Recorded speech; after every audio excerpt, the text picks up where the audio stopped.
De même, je vous le dis, il y aura plus de joie dans le ciel pour un seul pécheur qui se répand.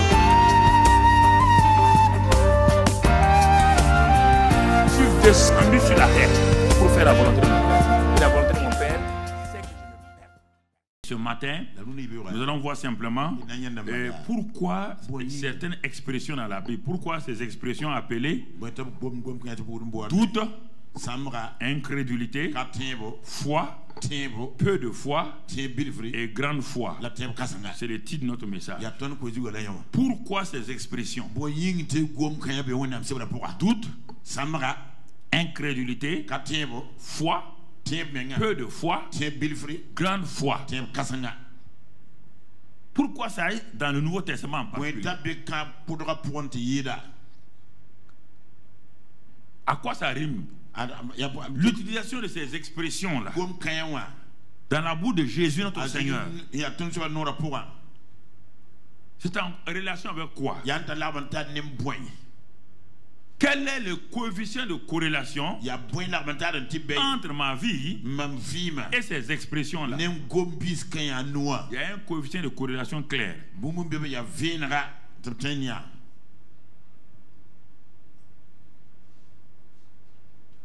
En bas, ta vie. En haut, peu de foi. Peu de foi sur ta vie, ça fait 0,0 et quelques. Il y a 0,0 et quelques. La foi, ça te fait 10 sur 10. Ta vie est 10. La foi égale 10. Ça te permet de progresser. 10 sur 10, ça fait 1.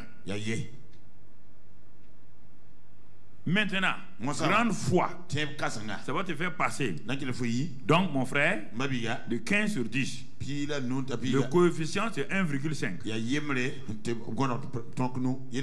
Le doute, c'est 9 sur 10. Tu n'atteins jamais la moyenne. Tu es un homme inconstant comme ça. Aujourd'hui, tu arrives à 9,50, 10. Mais tu vas le trouver un 3 quelque part. Quand on fait la moyenne, tout le temps entre 9 et 9,99. Ça, c'est le doute. L'incrédulité, là, c'est 0 sur 10.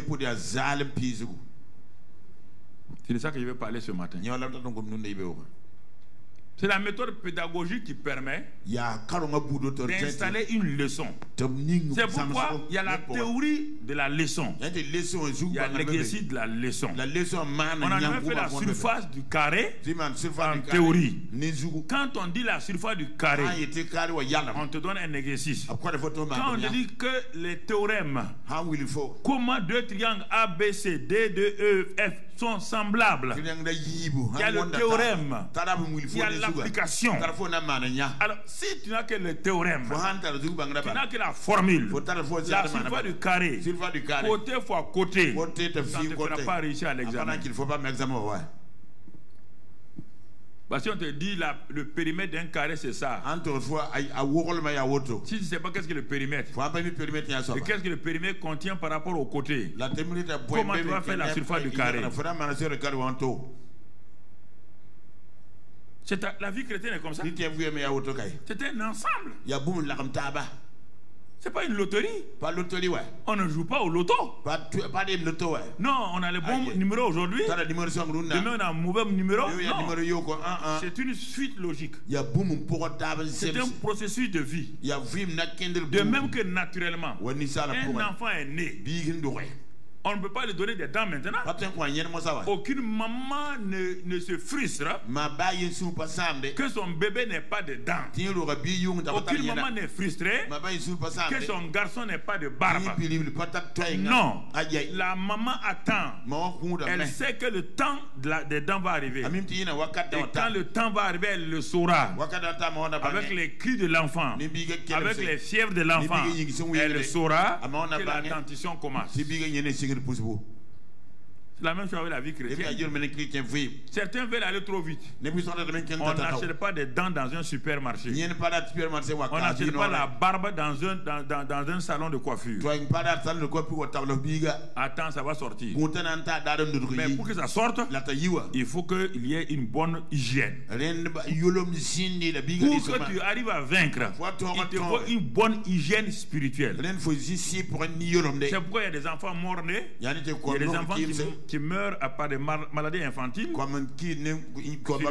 enfants qui sont nés, il y a 700 qui atteignent la première année. Les autres sont partis. Ils sont bien nés, ils sont nés en bonne santé, mais les maladies infantiles les ont tués. Les chrétiens naissent de nouveau, mais les maladies infantiles spirituelles, les petites mesquineries, les tuent spirituellement et ils disparaissent. Parce qu'ils n'attendent pas qu'on les enseigne, qu'on les prenne en charge.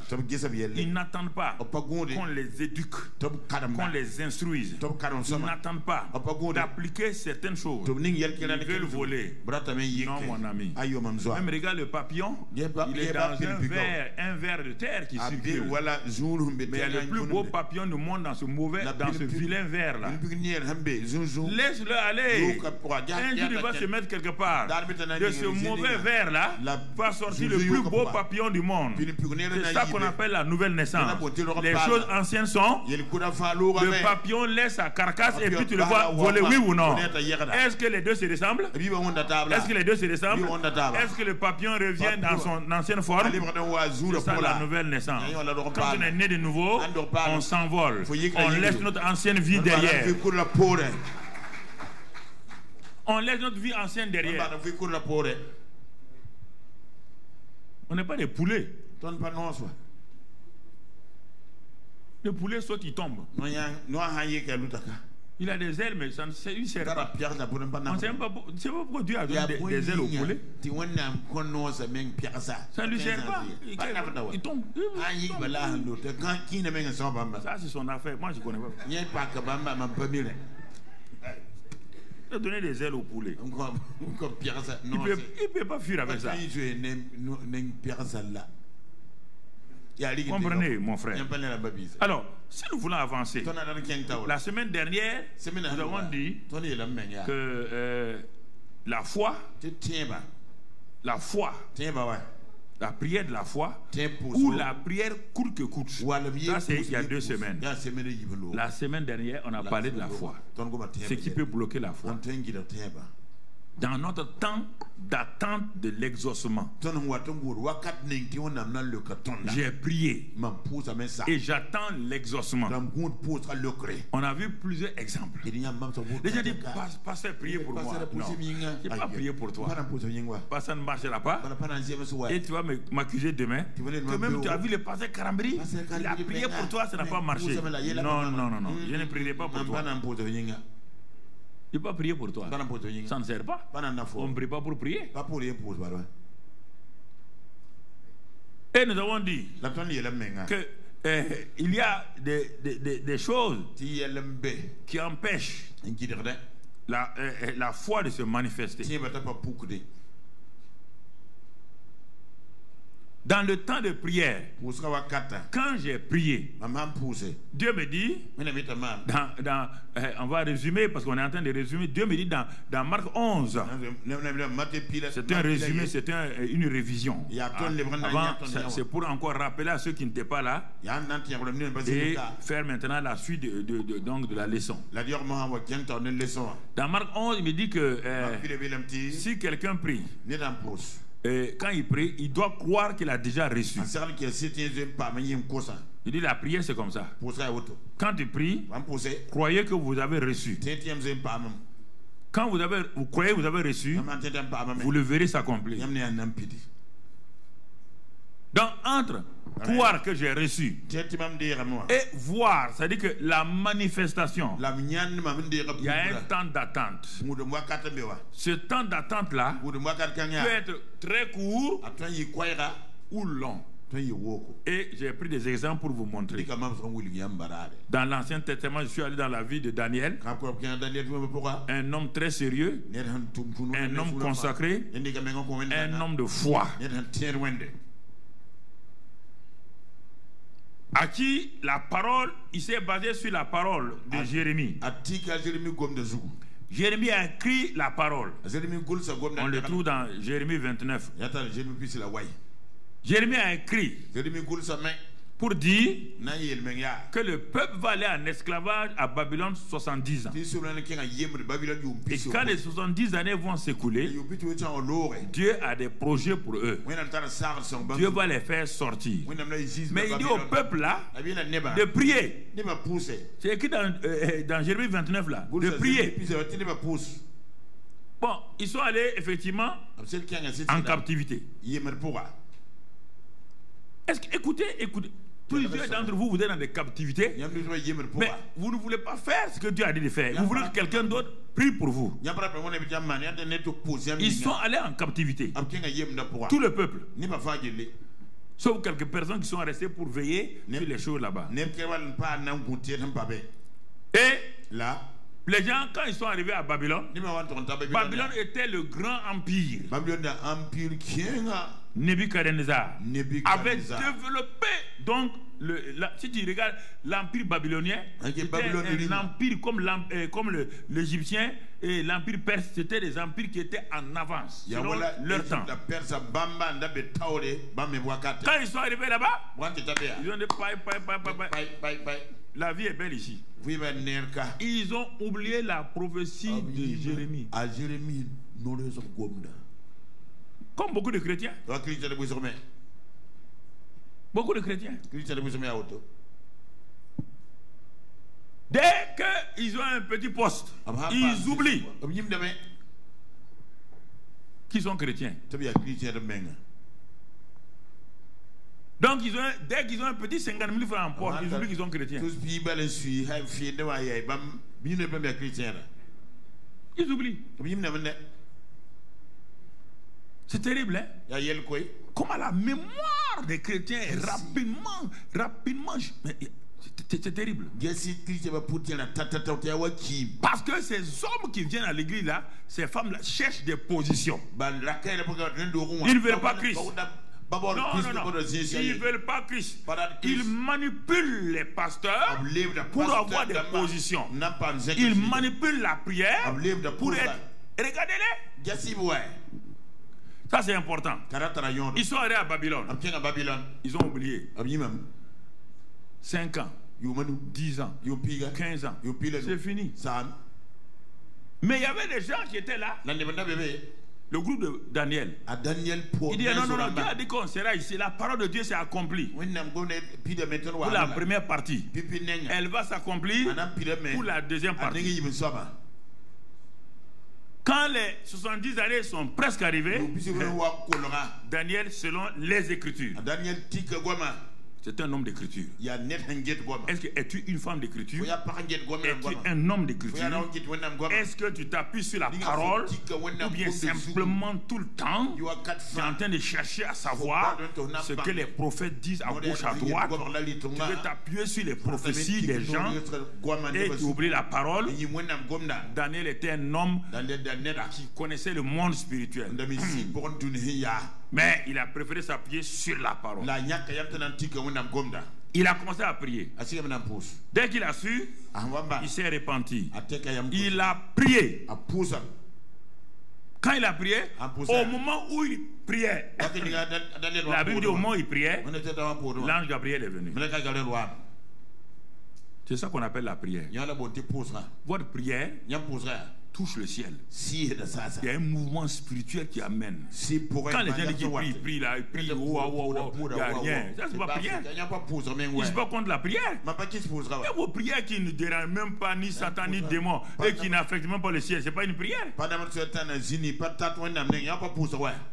Il a prié.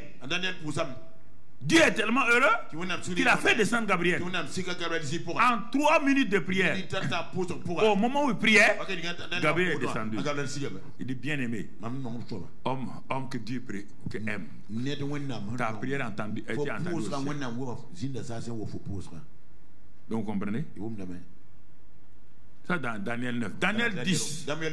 Maintenant Dieu vient, il annonce à Daniel.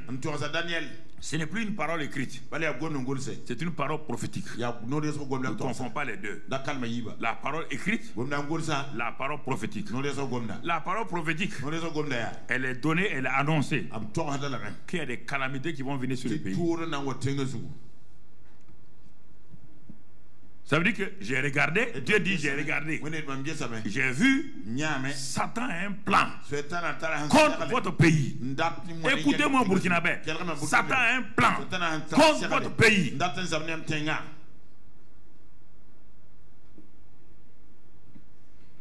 Il dit à Daniel.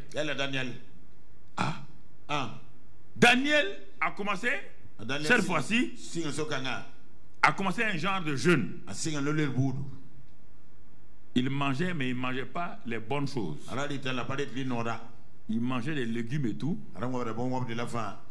Et il a commencé la prière. Cette fois-ci, ce n'est pas 3 minutes. Ce n'est pas 3 heures. Ce n'est pas 3 jours. Non. Il prie. Daniel sait que Dieu exauce toujours la prière. Il n'a pas dit, ah, mais ça fait 15 jours que je prie à rien. 21e jour, écoutez-moi, peuple de Dieu. 21e jour, le même Gabriel vient.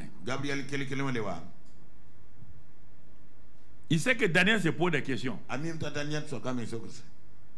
La première fois, tu es venu en 3 minutes. Maintenant, tu viens 21 jours plus tard. Daniel n'a pas dit. Mais le l'ange sait qu'il se pose des questions. Pourquoi cette fois ça a duré? Daniel lui explique. Gabriel lui explique. Il dit, bien aimé, dès le premier jour que tu as prié encore là, ta prière a été entendue. Mais comme la calamité là, ça a été programmé par l'ennemi. L'ennemi s'est préparé au second ciel. Quand Dieu m'a envoyé, parce que dans les rangs des anges, Lucifer tenait une grande place. Il était supérieur à Gabriel. Dieu envoie Gabriel. Gabriel n'arrive pas à passer. Lui, dans Daniel 10, il n'arrive pas à passer. Il remonte au ciel. Qu'est-ce que Dieu fait? Il envoie le chef de l'armée, Michael. Michael et Lucifer se connaissent au ciel. Il est devenu maintenant le diable, ils se connaissent. Quand Michael arrive, qu'est-ce que Lucifer a fait? Quand le chef guerrier s'est présenté, Lucifer a dit passe. Et il a dit à Gabriel, descends. Vous voulez prier tous les jours que ça soit automatique.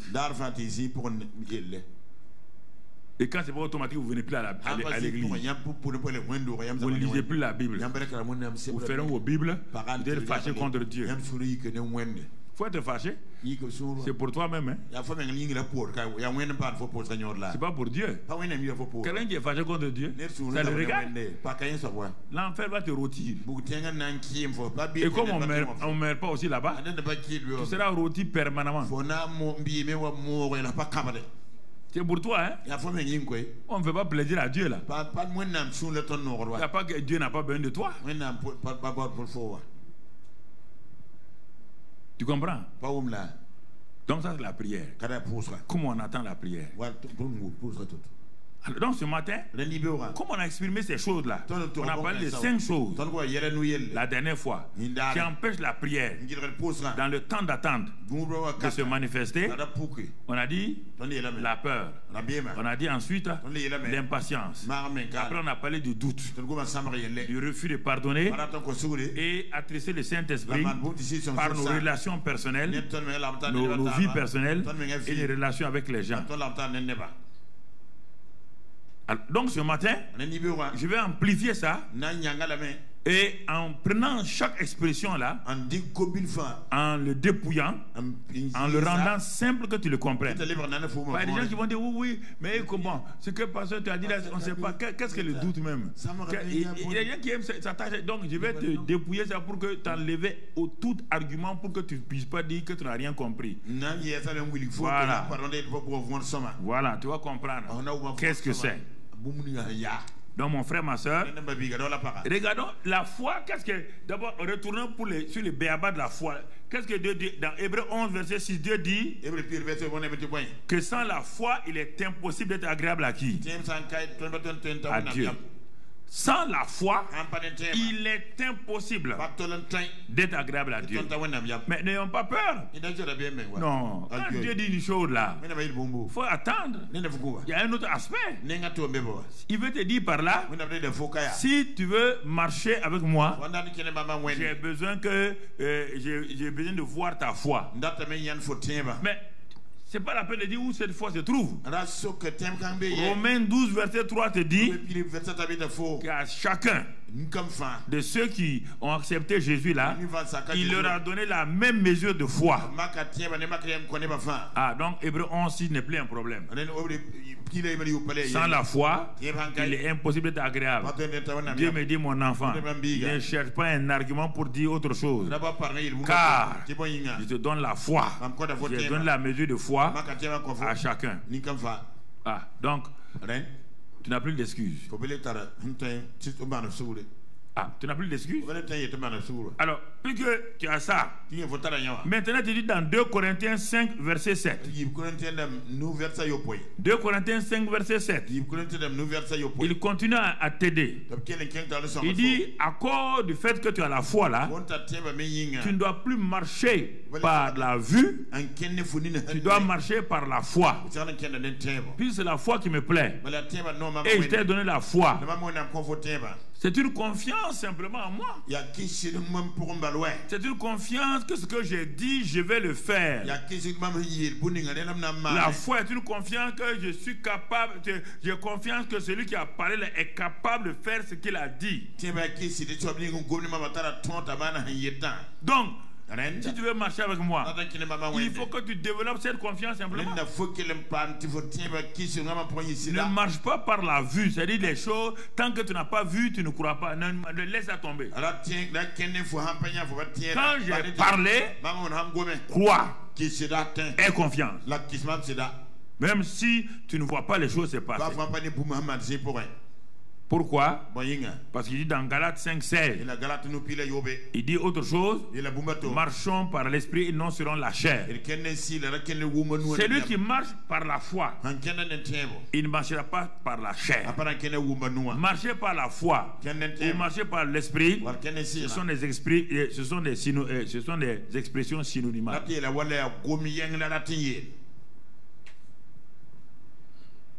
Personne ne peut marcher par la foi sans marcher selon l'esprit. Parce qu'on marche selon l'esprit de foi. Donc tu vois. Donc on vient de cerner un peu quelques éléments sur la foi elle-même. Une confiance que ce que Dieu a dit, il va le faire. Que Dieu veille sur sa parole pour l'accomplir. C'est ça la foi. J'ai confiance. Qu'est-ce qu'il a dit là? Sur laquelle je m'appuie, la chose sur laquelle je m'appuie, la parole là. Dieu va l'accomplir. Dieu va l'accomplir. Alors, à partir de ce moment-là, je commence ma vie chrétienne. Et là, quand je commence ma vie chrétienne, je vais avancer pas à pas. Et maintenant, puisqu'on a parlé d'un élément parmi ce que j'ai dit, doute, incrédulité, foi, peu de foi et grande foi, on a parlé d'un des éléments foi. Maintenant, je vais te dire les adjectifs qu'on a ajoutés maintenant. Grande foi, peu de foi, tout ça là, je vais te faire entrer dans ça. On a vu la foi, c'est la confiance en ce que Dieu a dit qu'il le fait. Et quand j'ai confiance, j'ai une ferme assurance. Et quand j'ai une ferme assurance, je fais une démonstration. Ça, c'est la foi. Et cette foi, Dieu me l'a donnée. Dès que j'ai cru que Jésus est le Sauveur, la foi est venue à moi. Donc je ne peux pas dire que je n'ai pas la foi. Et cette foi-là, ce n'est pas ce que je ressens. Ce n'est pas ce que je vois. Ça n'a rien à voir avec les 5 sens. Non. Ça repose uniquement sur la parole. Donc ça c'est bien clair, c'est bien défini. Mais maintenant, regardons quelques expressions. On va commencer par la première expression, grande foi. Qu'est-ce que ça veut dire? Qu'est-ce qu'on appelle? Pourquoi Jésus a utilisé ce mot grande foi? Et dans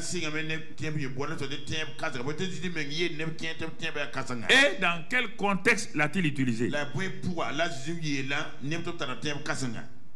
Dans quel contexte? Grande foi. Allons dans Matthieu 8. Matthieu 8. Regardons la première fois qu'il a utilisé ce mot grande foi. Et regardons au verset 5. Comme Jésus entrait dans Capernaum, un centenier, un capitaine romain l'aborda. Verset 6. Ce capitaine priant et disant, il prie. Regardez, il prie. Comme il prie, ce capitaine là s'attend à quoi? Être. Mais pourquoi quand on prie, vous vous attendez pas? Il comme un païen, un Romain. Et c'est eux qui colonisaient à l'époque la région. Il a laissé ses idoles, ses dieux, les Jupiter, les pauvres, il les a laissés. Il est venu vers quelqu'un. Vous allez comprendre? Il va prier. Regardez la prière. Il prie. Mais dans cette prière, on va voir 3 ou 4 éléments. Qu'est-ce que la prière de l'homme là, qu'est-ce que ça contient? Pour qu'à la fin Jésus dise grande foi. Qu'est-ce que l'homme l'a fait de si extraordinaire pour qu'on puisse dire grande foi?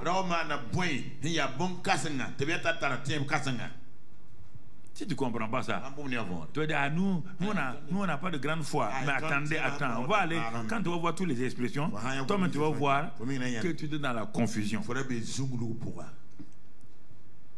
Il prie. Et quelle est sa prière? Les paroles de la prière. Parce que dans la prière, il y a la parole, il y a l'attitude, il y a la foi, il y a tout. La prière, ce n'est pas seulement parler. Il y a tout là-dedans. C'est un ensemble.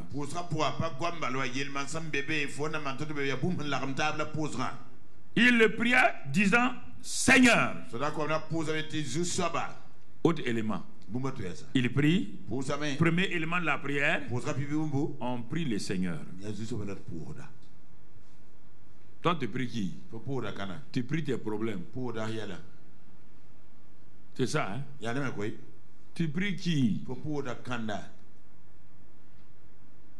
Il reconnaît qu'il y a un Seigneur. Il reconnaît que Jésus est Seigneur.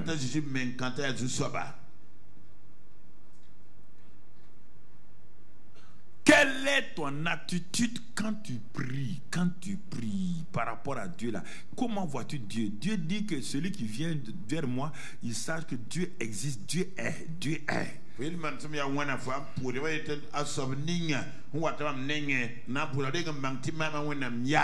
Regardez vos attitudes quand vous partez prier. On dirait que vous êtes un petit commis qui est assis ou bien un jardinier qui doit vous donner. Mais c'est ça qui vous fait du mal. Il n'y a aucun respect pour Dieu.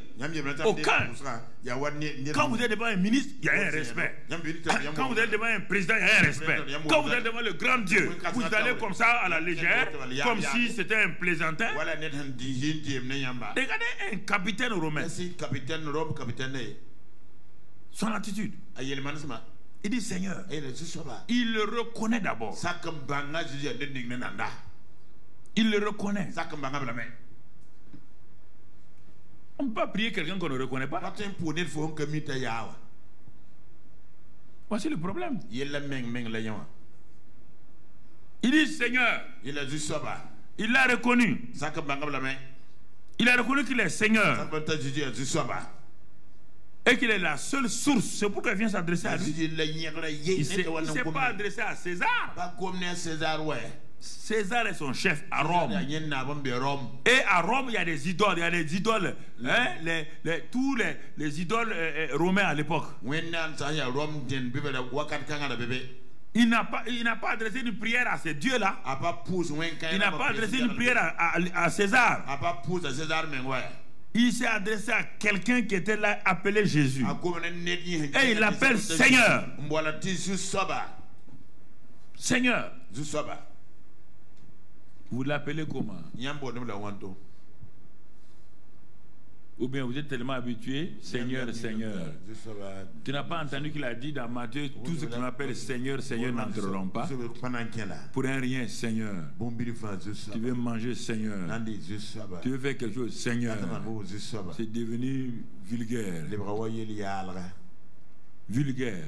Ceux qui écrivaient l'Ancien Testament, là, quand ils arrivaient devant le nom de Dieu, ils partaient se laver, ils changeaient d'habit pour venir écrire seulement le nom de Dieu. Donc ça veut dire combien de fois ils ont changé d'habit? Dans une seule phrase, il y a le nom de Dieu. Ils se lavent, allez se laver. Parce qu'ils veulent même pas, ce nom est trop important pour eux. Voilà ce qui affaiblit la vie des chrétiens.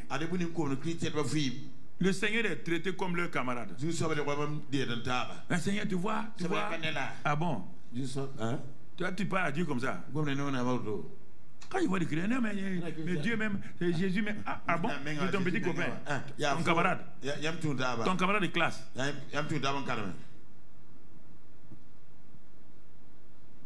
Ton camarade de classe, hein? C'est ça. Oh. Seigneur, il l'a reconnu. L'attitude est importante. Une attitude de respect, d'honneur. C'est pourquoi on l'adore. Quand on est dans la présence, regardez Abraham là, quand le Seigneur, hop, ils sont à terre, se jettent à terre. Les Moïse se jetaient à terre. Les David se jetaient à terre. Non, non, on est debout, on est debout. On t'adore, on t'adore. Ça, c'est bénir Dieu. Adorer, c'est se prosterner. Si vous voulez que les gens, vous voulez chanter des chants d'adoration, mettez-vous à terre. Et comme vous vous habillez, vous ne voulez pas vous mettre à terre, vous inventez de nouvelles expressions d'adoration. On dit adorons-le. Les anges ont dit il faut fermer le ciel. Nous, on n'adore pas notre Dieu là debout. Nous, les anges, quand on entend le nom de Jésus, on est tous prosternés. Vous voulez moderniser le christianisme. Vous êtes né trouvé, vous mourrez, laissez ça. Tu ne peux pas moderniser le christianisme. Tu vas le moderniser comment? Tu es né trouver quelque chose. Tu vas mourir laissé. Toi, tu veux moderniser. Si tu vivais éternellement, tu peux le moderniser. C'est Dieu qui doit moderniser son christianisme. Pas toi. Pas toi. Seigneur. Donc, vous voyez, il pria. Il dit Seigneur. Ce n'est pas fini. Et regardons toujours, mon serviteur est couché à la maison. Il exprime son besoin maintenant. Donc, vous exprimez votre besoin à qui? À un Seigneur qui a les moyens, qui peut répondre, qui peut résoudre, parce que vous savez qu'il est puissant. Vous savez qu'il a tous les moyens. C'est pourquoi vous lui présentez votre besoin. Mon serviteur est couché à la maison, atteint de paralysie et souffrant beaucoup. Il a pris son problème dans toute sa globalité et il l'a présenté. Pourquoi il l'a fait? Parce qu'il sait que lui là, il sait, il dit qu'il est Seigneur. Seigneur, ça veut dire que chef de tout. Rien. Regardez, il est le chef. Seigneur. Seigneur. Comprenez? Jésus lui dit, j'irai et je le guérirai. Jésus a compris ce que l'homme veut. Mon serviteur est couché. Il m'a dit, Seigneur. Il dit, mais j'irai et je le guérirai. Regardez maintenant, cette phrase va déclencher quelque chose et qui va aboutir sur l'expression grande foi.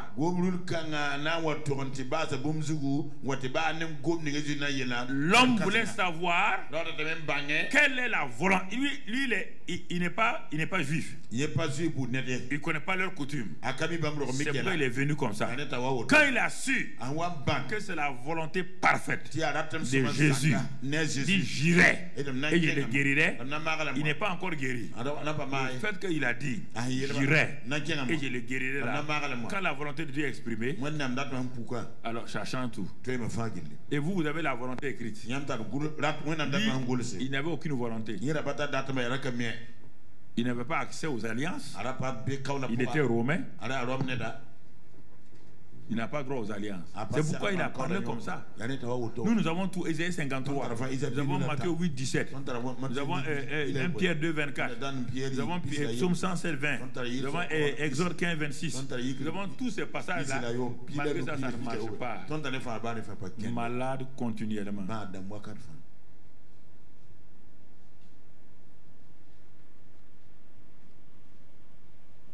ne marche pas.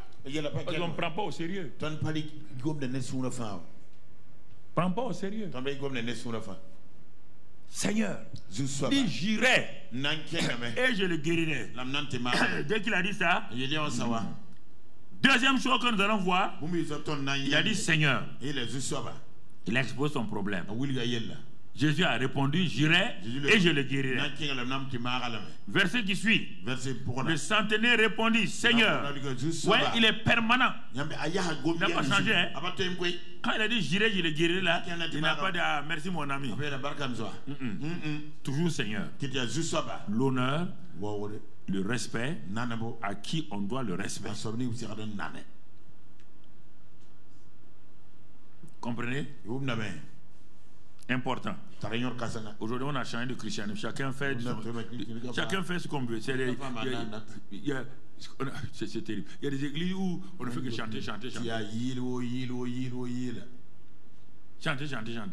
dit non, le christianisme, il ne faut pas mettre les gens sous la loi. Quelle loi?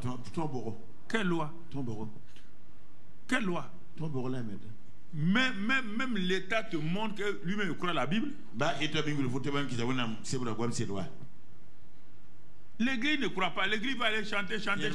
Et les gens aiment ça. Et les chrétiens, comme ils sont hypocrites, ils n'aiment pas obéir à Dieu là. Il y a une église là-bas, là, si tu vois, tu es à l'aise, tu n'es pas à l'aise. Les chants ne peuvent pas changer quelqu'un. Une église, on parle de temps à chanter, louer Dieu.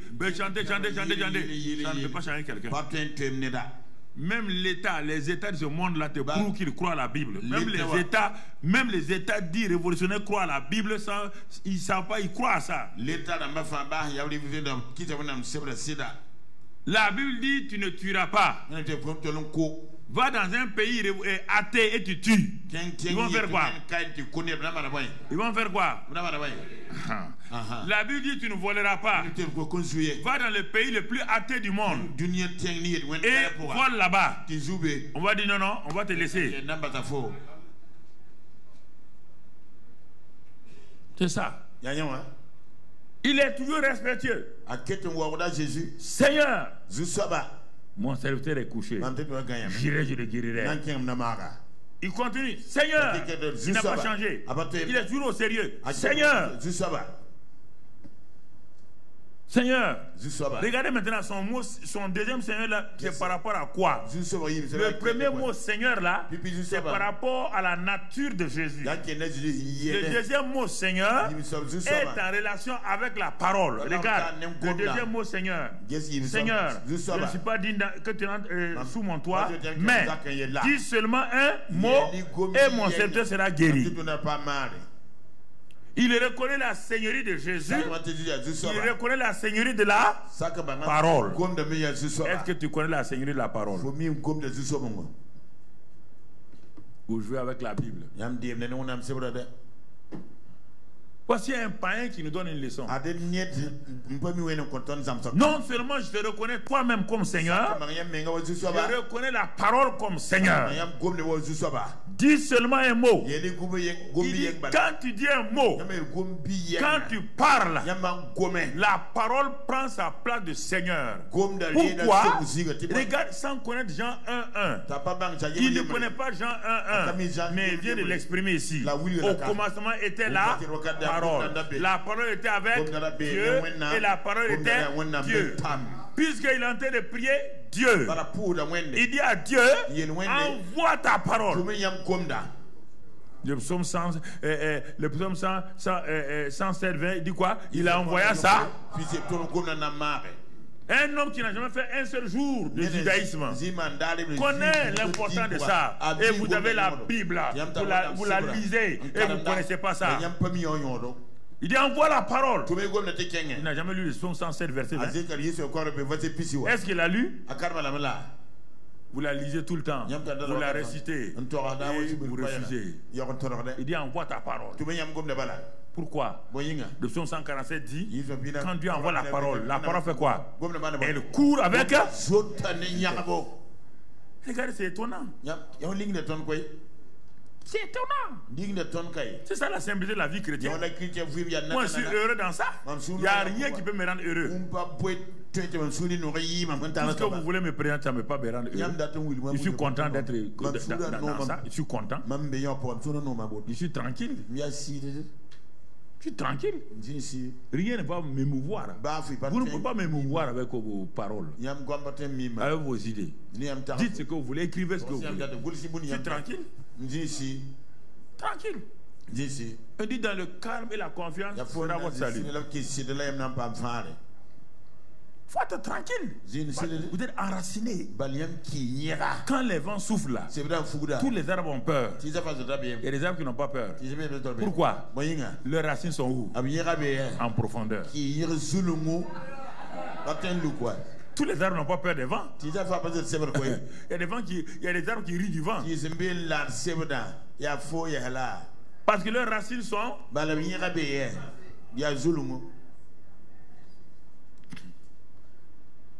C'est ça. Quand il pleut là, ceux qui ont bien bâti leur maison là, ils n'ont pas peur. Mais tous ceux qui sont dans les zones non loties, ils quittent vite les bureaux. Il dit à quoi? Non, il m'en va à la maison.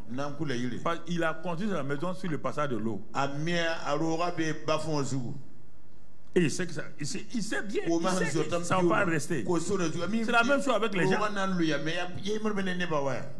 Quand il voulait construire sa maison là, les voisins ont dit, voisins, nous on est là depuis 20 ans. C'est le passage de l'eau. L'eau là passe ici. Il dit non. Ça c'est il y a 20 ans. Vous êtes dépassé vous là. Vous êtes dépassé. Quand même. Un bon terrain comme ça. Il dit laissez-moi. D'abord, est-ce que vous voyez la pluie encore? On n'a pas entendu. Les scientifiques ont dit quoi? Changement climatique. Changement climatique. Il n'y a rien. Il dit construisons. Il construit ça, il met ça. Mon ami, une saison pluvieuse vient. La pluie commence doucement la nuit. Le matin, la pluie est là. À midi, la pluie est là. Le soir, la pluie est là. Hey, mon ami, les voisins les regardent. Maintenant, il dit voisin, qu'est-ce qu'on va faire? On dit, on ne va rien faire ici. Tu as dit que c'est changement climatique. Tu as dit que ce n'est pas la route de l'eau. Il faut rester. Et le soir maintenant, l'eau est rentrée. Les frigos sont au dehors. Les voitures sont au dehors. Tout est au dehors. Et au bout de 2 jours, la maison a disparu. Soyez intelligents. Il faut avoir une intelligence pratique. C'est ça. Sur quoi êtes-vous enraciné? Regardez un homme qui vient il a été élevé dans la culture romaine. Les idoles et tout autour. Il vient, il a le discernement. Il regarde cet homme-là. Il le regarde.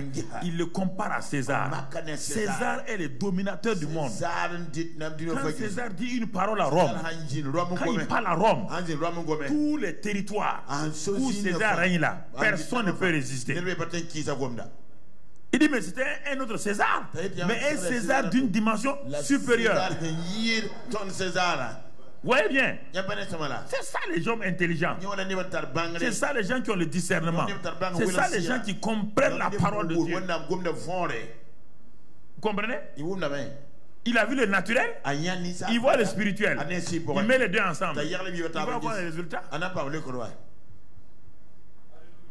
Il va avoir les résultats. Vous voyez là? Dis seulement un mot. Pas besoin de deux. Pas trois. Un seul mot. Ça suffit. Un seul mot. Chez nous dans l'armée, pourquoi? Et puis c'est un militaire. Regardez. Ça l'a aidé.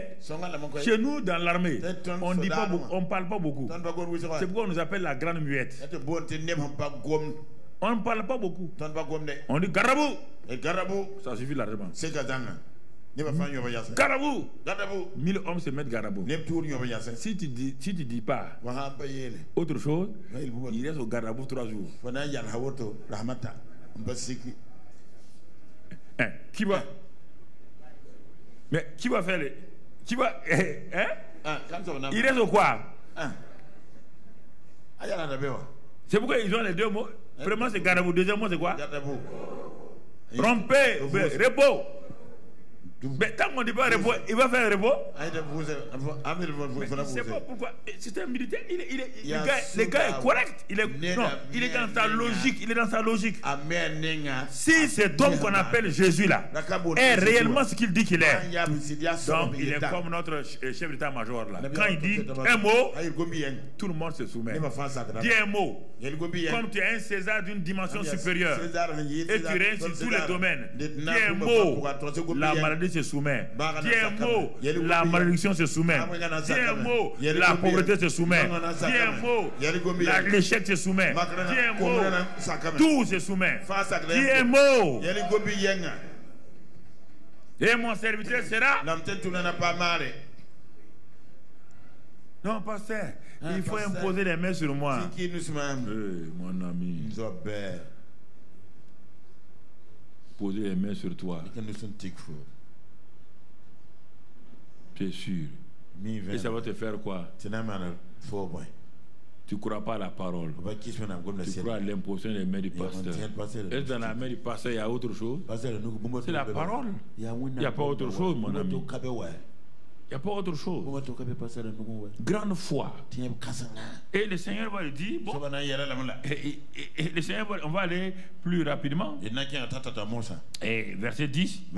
Après l'avoir entendu, Jésus fut dans l'étonnement. Même Jésus est étonné. Et il dit à ceux qui le suivaient, Pierre, Saint-Pierre, Saint-Jean, ils sont entrés dans leurs petits souliers. C'est une honte. Ceux qui le suivent là, qu'est-ce qu'il leur dit? Il dit, je vous le dis en vérité, même en Israël. Ça veut dire même parmi qui? Parmi les 12 là. Quelle honte. Même vous là. Je n'ai pas trouvé une aussi grande foi. Ah, regardez ce que Jésus dit. Donc, depuis que Jésus est là, il est en train de chercher quoi? Depuis qu'il a commencé le ministère, il est en train de chercher quoi? Enfin, il a cherché c'est Pierre, Jean, Jacques, Matthieu. Rien. Enfin, il vient de trouver quelqu'un qui a une grande foi.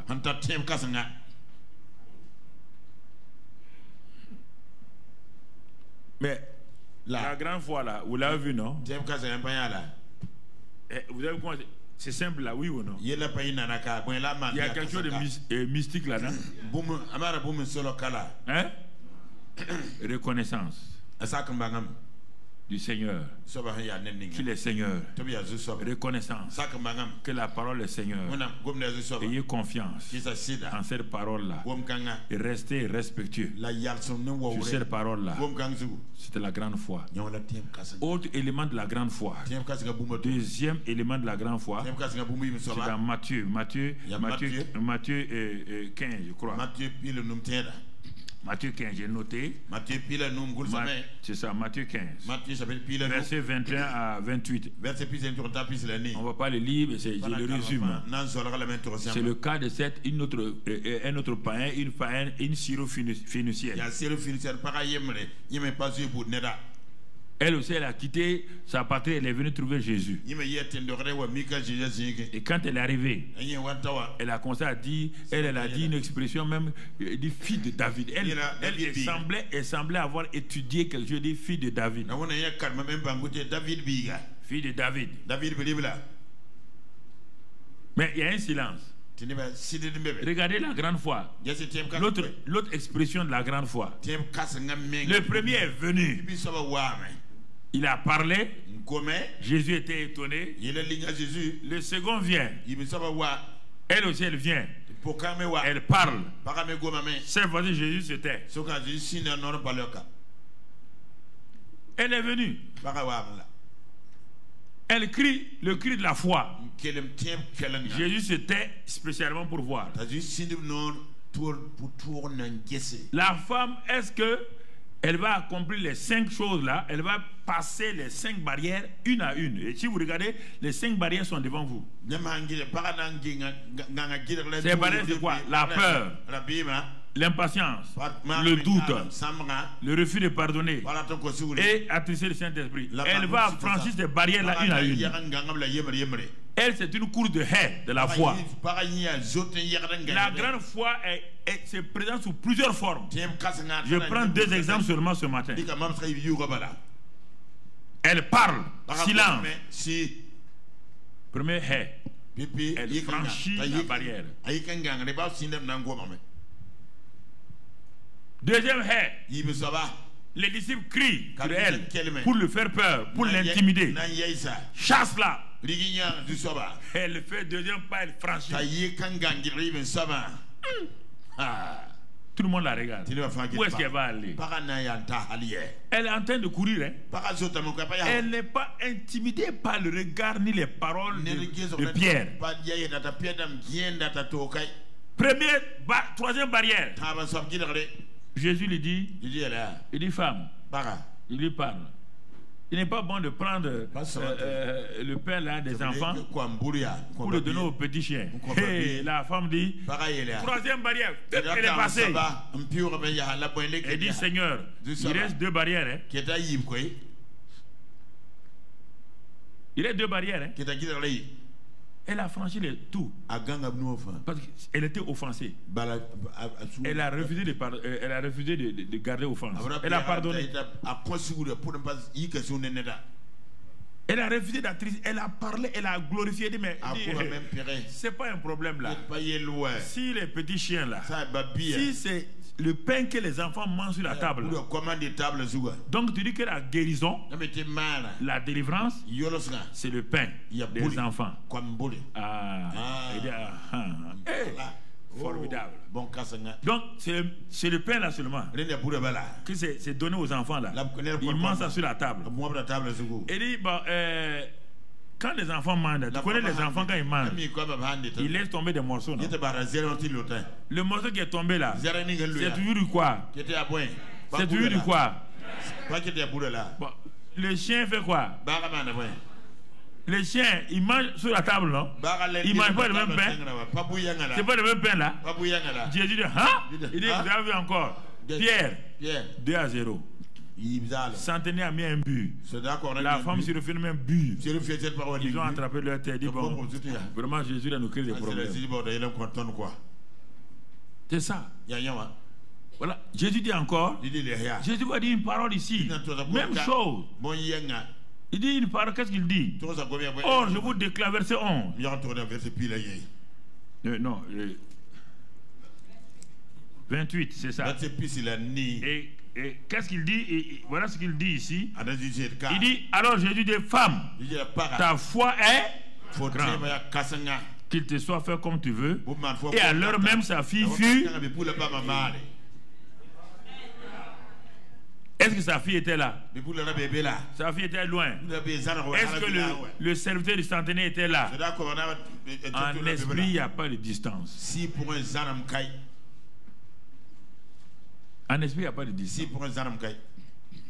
Alors donc, toi qui as pris le message du dimanche passé, tu veux me faire croire que tu n'as pas compris. Je suis en train d'enlever tes choses là pour que tu n'aies rien à t'appuyer pour que ton inquiétude. Oui, je sais. On leur donne la bonne nourriture, ils vont dire qu'il n'y avait pas de sel. Ils te donnent le sel maintenant. Quand on leur donne ça, tout le temps, ils sont en train de critiquer. Il y a trop d'huile. Je suis en train d'enlever l'huile là. C'est ça. Quand quelqu'un ne veut pas obéir, tu lui prends n'importe quoi. C'est comme ça. S'il ne veut pas obéir là, tu lui prends n'importe quoi. Il a des arguments. Il a des arguments. Donc tu vois mon frère, ça c'est les deux cas de grande foi.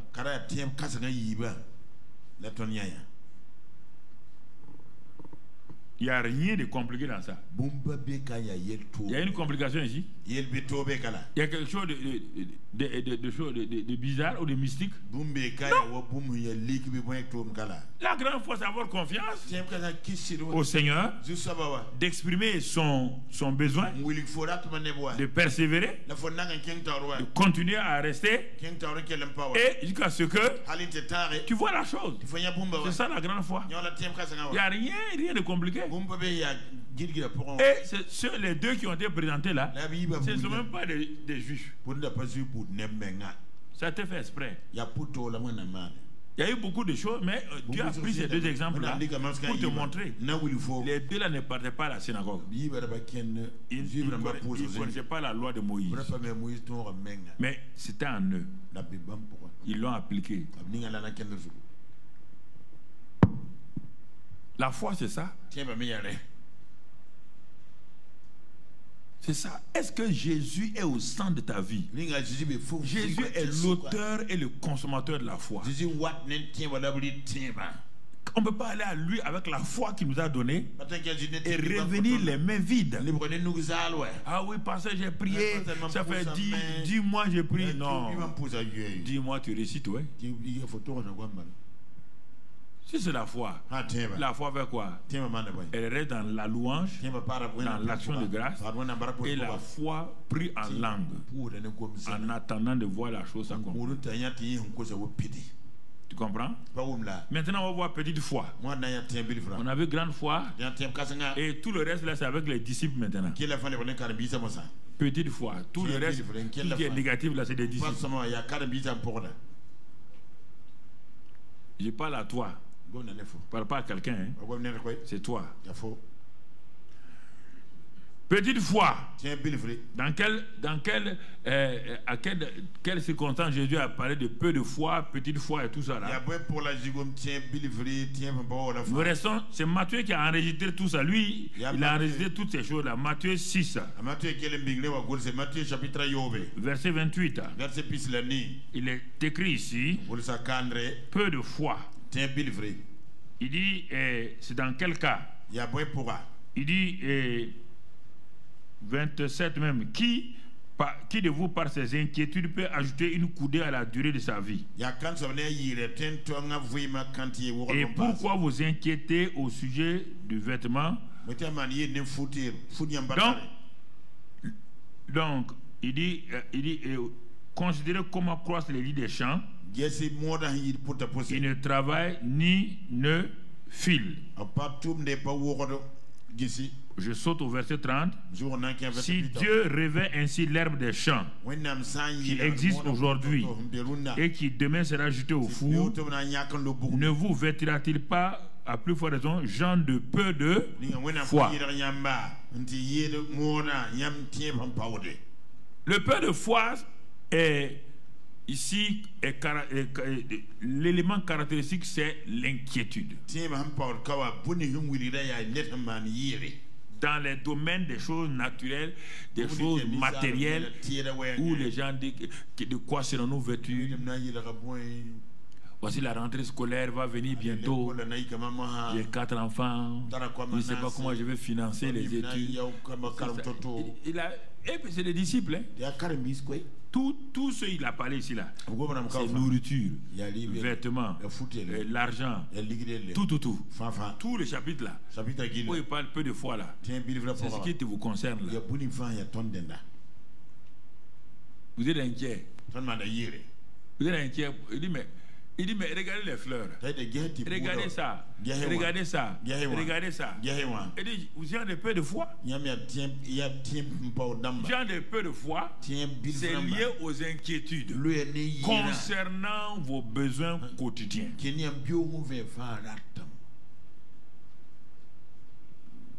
Aux besoins quotidiens. Est-ce que mon entreprise va aller? Est-ce qu'on va avoir tel marché? Est-ce que mais pourquoi? Regarde. Verset 32. Tu avais lu ça?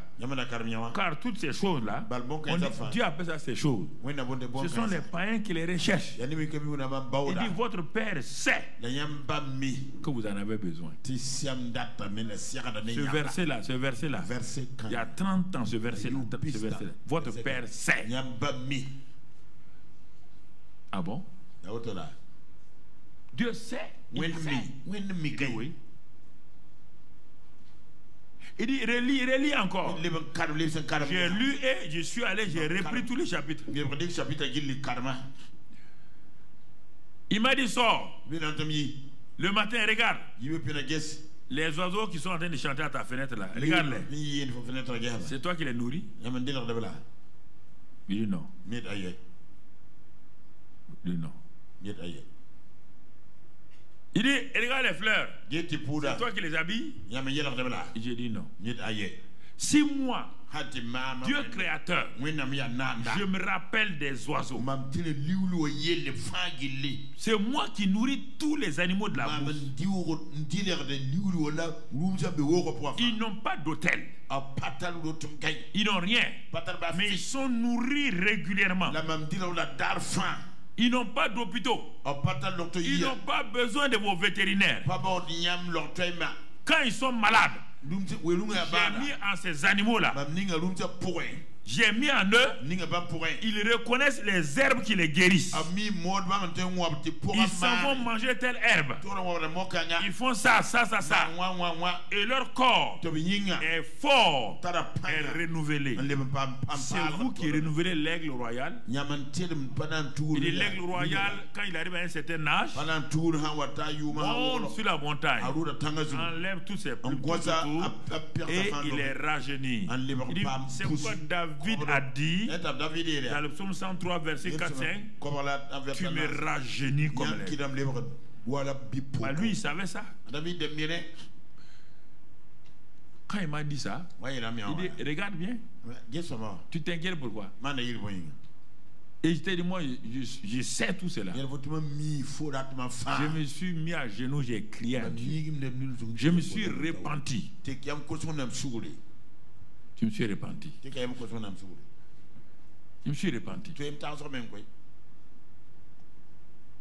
C'est ça qui bloque votre vie. Ce sont ces choses simples de chaque jour là. Chaque jour là. Ah, la rentrée vient encore. La rentrée là, c'est qui? C'est un homme, non?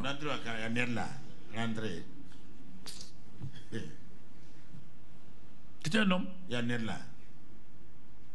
Pourquoi tu es... La rentrée, c'est quoi? Montre-moi la rentrée. Rentrée scolaire. Montre-la moi. Quand on va finir, tu vas me dire, rentrez, viens. Le pasteur va te connaître.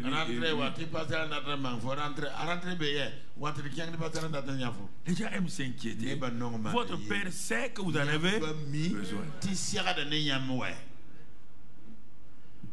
Votre Père sait.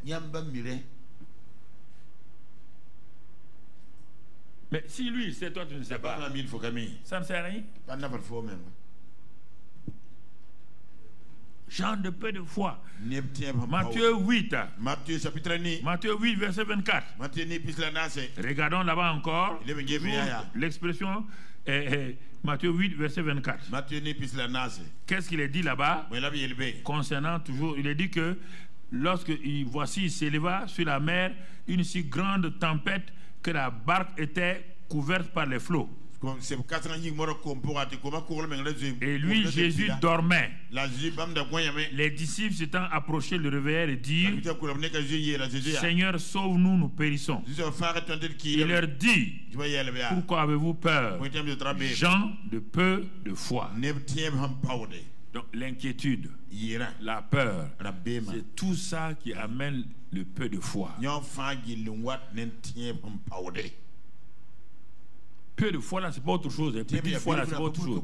C'est toujours par rapport à vos problèmes quotidiens de survie, des problèmes matériels, les problèmes de sécurité. C'est ça. Les problèmes environnementaux là. C'est ça qui amène le peu de foi. Nous périssons. Ah, on a dit qu'il y a une nouvelle maladie, hein? Tu vois, les gens envoient WhatsApp partout. WhatsApp ne va pas vous sauver. Non, mon ami. Oh, sauver.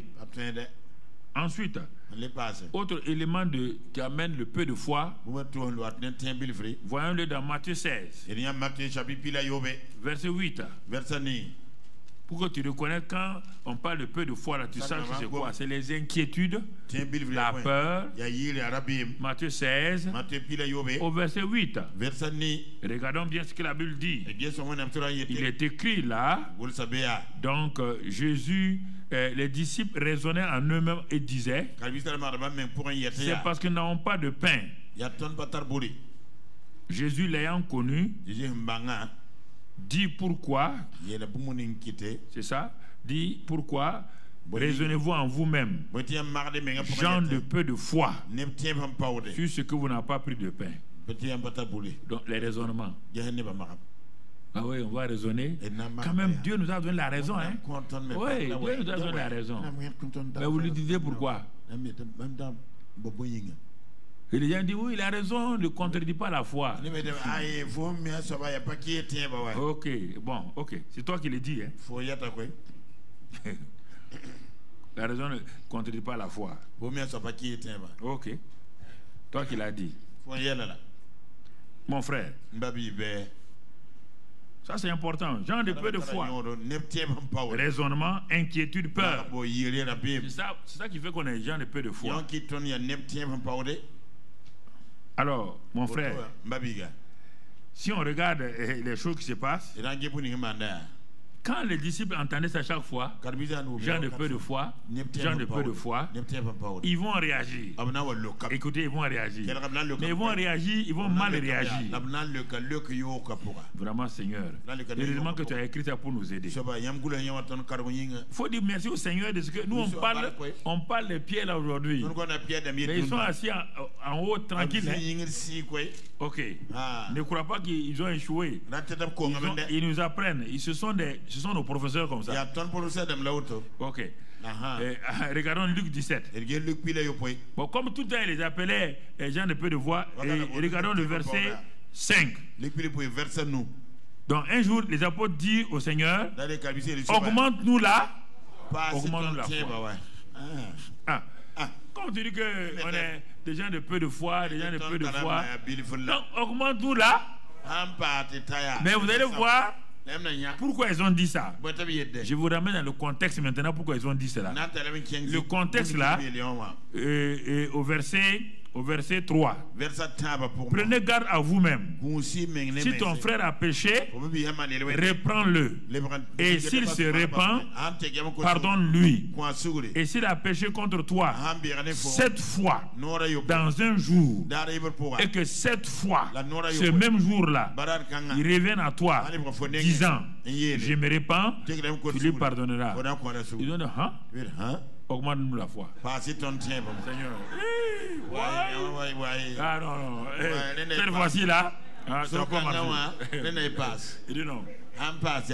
Il dit, répète encore. Et ici encore, Luc, lui, il est intelligent. Lui, il a dit 7 fois. Mais Matthieu a dit, bien entendu, Matthieu a dit quoi? Hein? 7 fois 70. Donc, automatiquement, ils ont dit quoi? Non, Seigneur, ça là, augmente-nous la foi. Pardonner à quelqu'un. Le gars te parle mal 7 fois dans la même journée. 7 fois. Il revient. Il demande pardon. Il repart. Il fait du mal. Il revient. Il demande pardon. 2 fois, 3 fois, 4 fois, 5 fois, 6 fois, 7 fois. Augmente-nous la foi. Seigneur, augmente-nous la foi. Ah non, il faut augmenter la foi. Ça n'en va pas. Augmente-nous la foi. Oui, quand même. Ça, c'est trop, hein? Oui. Ça, c'est 7 fois. On n'a même pas ajouté les 70 là. Parce que les gens ne comprennent pas la foi. Il faut que la foi soit augmentée. Pour eux, la grande foi, c'est ça là. La grande foi qui permet de résister, non? Donc, vous voyez ici, frère, et regardons le doute et l'incrédulité. On a vu foi, confiance, on a vu la grande foi, on a vu la petite foi, on a vu augmentons la foi pour que notre foi ne soit plus petite. Regardons le doute et l'incrédulité pour terminer. Le doute et l'incrédulité, ça concerne encore les disciples. Ce n'est pas des païens. Donc tu vois mon frère, ma soeur, donc ils ne sont pas ces disciples-là. Le doute, Jacques 1, verset 6 à 8. Jacques 1, verset 6 à 8. Note-le simplement comme ça n'apparaît pas sur l'écran. Jacques 1, verset 6 à 8. Il est écrit... Mais si quelqu'un manque de doute, quoi, quelqu'un manque de sagesse, qu'il la demande à Dieu, qu'il donne à tous simplement, et sans reproche, et lui sera donné. Verset 6 maintenant. Mais qu'il la demande avec foi, sans douter. Car celui qui doute est semblable au flot de la mer, agité par le vent et poussé de côté et d'autre. Regarde bien le doute. Qu'un tel homme ne s'imagine pas qu'il recevra quelque chose du Seigneur. C'est un homme irrésolu, inconstant dans toutes ses voies. C'est ça le doute là. Le doute, je voulais caractériser au début avec les chiffres. Le doute, c'est un homme qui évolue toujours entre 9 et 10, mais il n'atteint pas 10. Il n'atteint pas 10. Il est toujours à la limite. Mais ça ne marche pas. Il semble montrer qu'il a la foi. Oui, quand tu le vois, mais il est inconstant. Il est comme les flots de la mer. Qu'est-ce que la mer fait? Elle vient pour avancer. Puis brusquement, elle fait quoi? C'est ça l'homme de doute. On ne peut pas le cerner. Dans son langage. Il dit non, le message d'aujourd'hui là, ça nous a boosté quoi. Il arrive à la maison, la femme lui dit, on n'a pas à manger tout cela. Il dit ah bon? Ah bon? Ah, comment on va faire alors? Le doute. Le doute. Abraham était assailli par le doute pendant longtemps. Abraham était un homme de doute. Il a quitté. Mais devant chaque circonstance, il va et vient. Il ne peut pas être stable. Jusqu'au jour où Dieu lui a dit dans Genèse 17, il dit mon gars, ça n'est assez maintenant. Sois intègre et marche devant moi. Arrête ton doute là. C'est pour dans Romains 4, on a vu l'autre jour qu'il ne douta pas par incrédulité. Mais à quel moment? Quand il a douté pendant 24 ans, il n'a pas eu de résultat. Je vous ai dit que le doute, vous pouvez être chrétien, qui est vie dans le doute. Vous êtes un bon chrétien, si vous mourrez au paradis au ciel, mais vous n'avez pas de résultat. Vous entreprenez des affaires, ça finit en queue de poisson. Vous entreprenez des affaires, ça termine en queue de poisson. C'est le doute. Ça l'aide d'aller, brusquement se caler quelque part, vous avez peur. C'est ça, 24 ans avec Abraham. Dieu dit, arrête. Je m'appelle El Shaddai. Je suis tout puissant. Toi, appuie-toi sur moi, marche. Je change ton identité, je change le nom de ta femme. Et je mets dans votre bouche le nom de votre enfant. Isaac. Rire. Je le mets dans votre bouche. C'est en ce moment que Paul prend à partir de Genèse 17. Dans Romains 4, il n'a pas pris Romains 12, il n'a pas pris Genèse 12, il n'a pas pris Genèse 15. Il est parti prendre Genèse 17. Or, entre Paul et Abraham, il y a au moins 3000 ans. Il est parti prendre Genèse, il a eu la révélation que la foi d'Abraham a commencé dans Genèse 17. À partir de ce moment-là, il est écrit, Abraham ne douta pas par incrédulité. Il crut. Il ne considéra pas. Donc ça veut dire que pendant longtemps il a fait quoi? Il a considéré. Qu'est-ce qu'il a considéré? J'ai 90 ans. Ma femme a 75 ans. J'ai 100 ans. Ma femme a 90 ans. Pendant longtemps il a considéré. C'est ça le doute. C'est ça le doute là. C'est ça le doute. On va, on revient. On va, on revient. Il sort. Dieu lui dit, regarde les étoiles. Tes enfants, sera comme ça. Il est content. La Bible dit, il eut confiance en Dieu, qu'il lui imputa à justice. Il vient et trouve à la maison sa femme qui lui dit, Dieu m'a rendu stérile. Au lieu de réagir, il dit, ah bon, Dieu t'a rendu stérile. Dieu vient de me dire que... Il dit non, tu n'as pas bien compris. Ce n'est pas avec moi, c'est avec ma servante. Le gars a changé de pensée. Le doute. Le doute amène les gens jusqu'à une frontière. Dis cette fois-ci, ça va marcher. Tu le vois, il revient en arrière. Il n'arrive pas à percer. Il n'arrive pas à percer. Ils sont de bons chrétiens. Le gars est gentil quand tu le vois. Ça va, frère. Pasteur, ça ira. Ah oui. Le langage du douteur, ça ira. Quand tu entends un frère, une soeur qui dit ça, c'est un douteur. Ça ira. Non, pasteur, on va s'en sortir. Comptez sur nous. 15 ans encore, on va s'en sortir. Ça va aller. Non, pasteur, ne t'inquiète pas. Non, ça va aller. Ça ira. Montre-moi quelque chose. C'est ça. Des bons chrétiens, mais sans résultat. Quand vous convoquez les réunions, ils sont toutes les réunions. Ils sont fidèles. C'est ça qui fait mal. Là.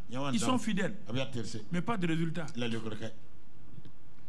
Quand vous les dites danser sur un pied, danser sur un pied. Le pasteur est mort. Il nous a fait danser. Il a fait révélation aujourd'hui. C'est danseur sur un pied. Ils aiment ça. Ils aiment leur église. Ils aiment leur pasteur. Ils aiment Jésus. Mais c'est des douteurs. Quand le problème arrive, attention, il recule. Pas de résultat. C'est ça le douteur. Et tu comprends? C'est ça le douteur, mon frère. Et quand Abraham a arrêté de douter, il a percé d'aller de l'autre côté. Et depuis ce jour-là, il est devenu ami de Dieu. il est devenu ami de Dieu. Il n'a pas le regarder à la réalité. La réalité, c'est un corps usé. La vérité, c'est la parole. Ça, c'est important. Un autre douteur chronique, il s'appelle Zacharie. Il a prié, ils sont mariés jeunes. Ils ont prié et jeûné. Prié et jeûné. Chaque année, ils s'attendent à ce que Dieu réponde. Chaque année, cette année, on aura l'enfant. Cette année, on aura l'enfant. Cette année, on aura l'enfant. Jusqu'à ce qu'il devienne âgé. Lui et sa femme. C'est en ce moment que l'ange Gabriel est envoyé par Dieu. Il dit, bon, va les voir là. Comme ils ont attendu là, quand on attend là, moi Dieu, je fais un miracle. Ils n'auront pas un simple enfant. Ils vont avoir un prophète. Anne a attendu. Elle a attendu dans le temps de doute. Mais quand elle a pris, et elle est partie s'enfermer dans l'église. Elle est sortie avec un enfant prophète. Il dit, la femme du monsieur et Zacharie là, sa femme Élisabeth là, elle est bien. À cause de ça, va dire à son mari là, voici l'enfant qui vient. Donne-lui le nom. Le ciel a choisi le nom. C'est moi qui dis que c'est Papa bon Dieu qui a choisi le nom. L'enfant va s'appeler Jean.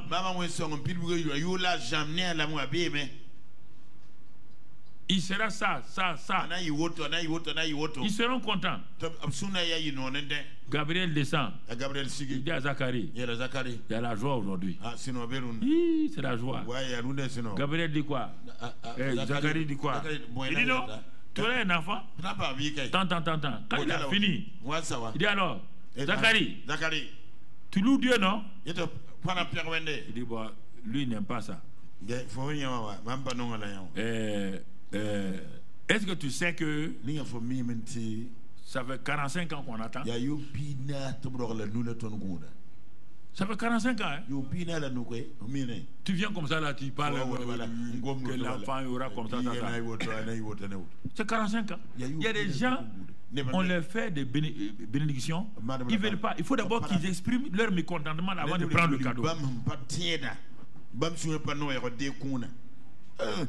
Tu n'as pas pu assister au mariage de quelqu'un. Tu as voyagé. Tu reviens de ton voyage. 15 jours après, tu fais un cadeau pour aller. Tu dis, je suis venu. Ah bon, c'est maintenant que tu viens. Le mariage a eu lieu. Il demande à sa femme, Françoise, le mariage a eu lieu quand même. Le mariage a eu lieu, c'est ça, le 14 juillet. Ah, le 14 juillet. Nous sommes le combien aujourd'hui? Bon, en tout cas, sinon, même ceux qui ne m'aiment pas là sont venus. Il y a des gens comme ça. Ce n'est pas le cadeau qui les intéresse. Hein. Il faut d'abord qu'ils sortent de leur cœur là. Toi, tu es assis maintenant. Tu ne sais pas si tu dois retourner ton cadeau. Oh, si tu dois leur donner.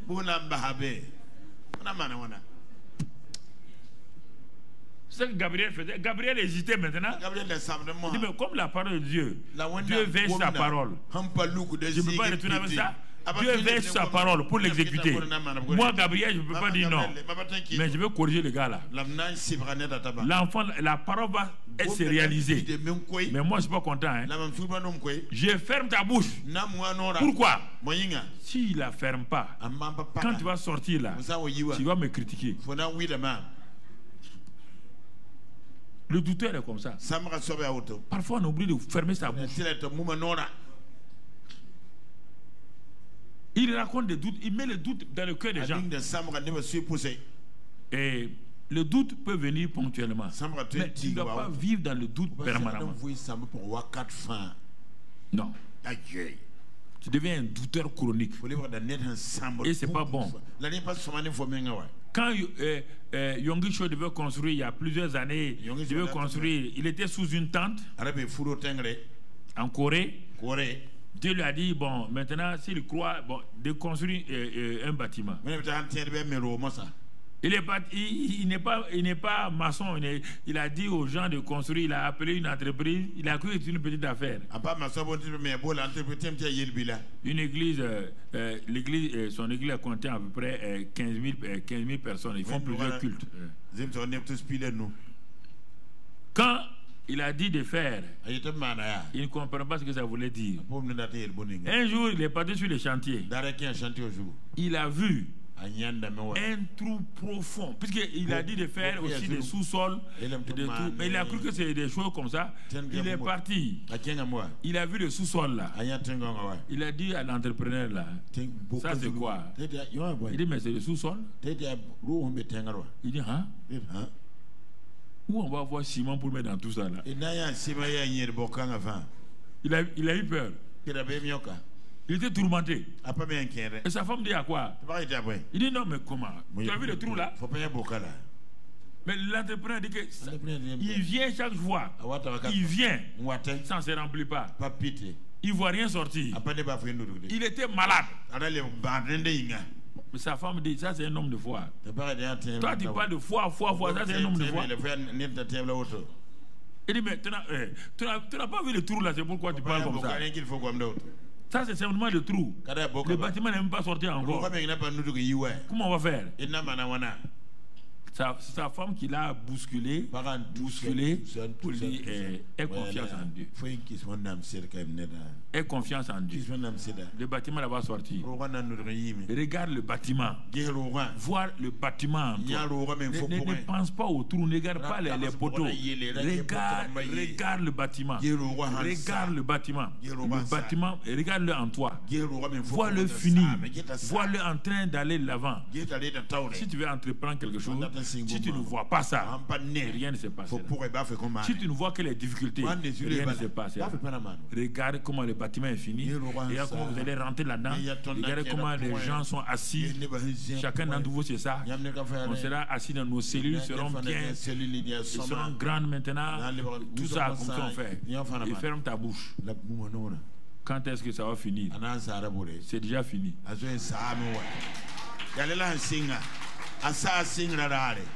C'est déjà fini. Mon ami, l'incrédulité, c'est le zéro. C'est-à-dire, je ne crois pas ce que Dieu dit. Si Dieu est rien, il n'a qu'à me frapper d'aveuglement. Dieu ne te frappera pas d'aveuglement. Dieu ne frappe pas les incrédules d'aveuglement.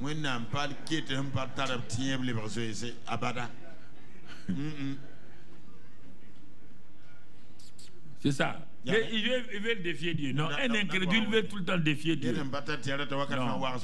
Frères et sœurs, vous avez vu le doute, peu de foi, grande foi, la foi, l'incrédulité. Regardez bien. Quand ça se présente, il faut repousser. Parce qu'on ne peut pas prêcher ça sans donner des passages bibliques. Parfois, les gens veulent qu'on prêche sans se référer à la parole. Non. Tu as prêché sans regarder les papiers. On ne peut pas prêcher sans donner les versets bibliques. Ça, c'est la parole de Dieu. Si vous faites cette erreur avec votre prédicateur, vous allez envoyer votre prédicateur dans le décor. On ne prêche que la parole, on ne prêche pas nos pensées. Ça, c'est les orateurs politiques qui viennent s'arrêter, qui parlent. Un orateur biblique s'appuie, tu ne peux pas prêcher la foi, prêcher au hasard. Tu vas avoir quelle base? Tu ne peux pas prêcher sur le doute sans donner des passages. C'est impossible, mon frère. Donc c'est pourquoi l'enseignement dure. L'enseignement dure, parce que ce n'est pas une prédication. La prédication comme cela, on parle seulement et puis on finit.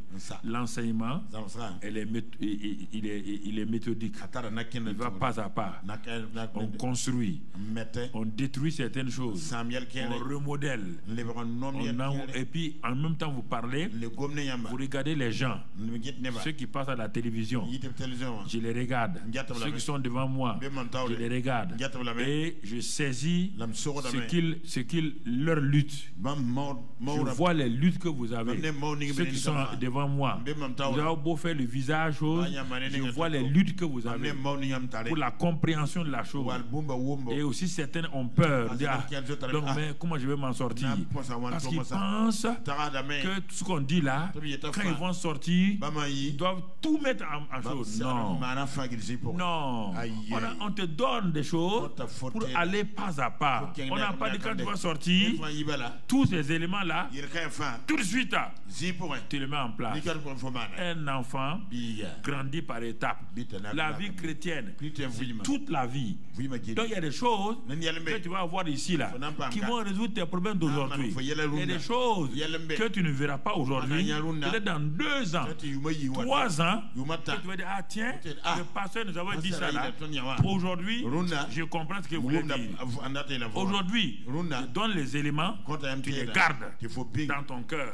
Proverbe 4, 22, 20, tu les gardes là. Et tu les sortiras au fur et à mesure que tu seras confronté aux situations. Que Dieu te bénisse. Sa grâce soit sur toi et que vraiment il te conduise dans la sagesse, dans le discernement. Au nom de Jésus. Amen.